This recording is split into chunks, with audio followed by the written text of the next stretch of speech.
আগামী 10 September ABC নিউজের আয়োজনে বহুল প্রতীক্ষিত প্রেসিডেন্সিয়াল বিতর্কে অংশ নিতে যাচ্ছেন ডেমোক্র্যাট প্রার্থী কামালা হ্যারিস ও রিপাবলিকান প্রার্থী ডোনাল্ড ট্রাম্প।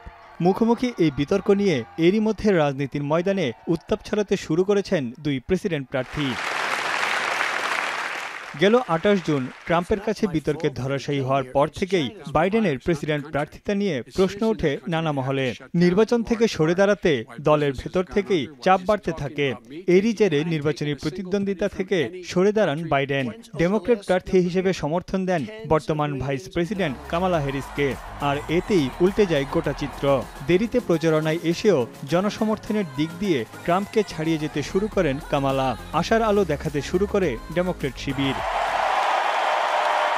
এরই ধারাবাহিকতায় দুই প্রেসিডেন্ট প্রার্থীর প্রথম মুখোমুখি বিতর্ক নিয়ে শুরু হয় নানা নাটকীয়তা।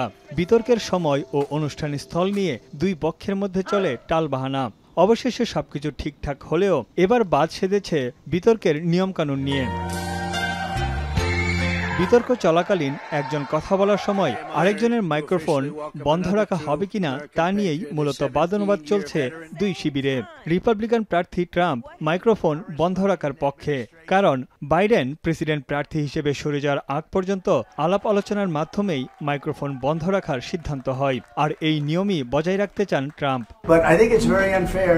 The single worst network for unfairness, I think, worse than CNN, worse than NBC, which is really hard to believe, and CBS is probably the best of the group. Fox is the best, but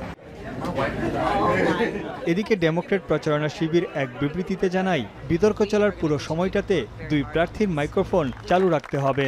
তাদের যুক্তি, microphone চালু থাকলে দুই প্রার্থী একে অন্যের প্রতিবাদ করতে পারবেন। এছাড়াও পাল্টাপাল্টি যুক্তি খণ্ডানোরও সুযোগ থাকবে উভয় প্রার্থীর।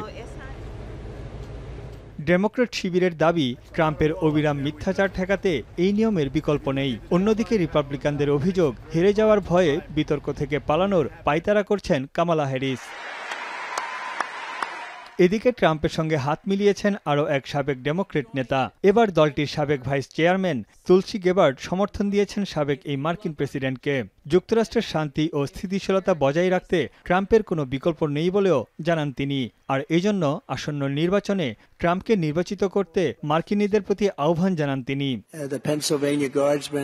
তানভীর জনি, এখন বিশ্ব। 250-টিরও বেশি ডিজাইন অপশন নিয়ে ওয়ালটন স্মার্ট ফ্রিজ, বোঝে আপনার প্রয়োজন।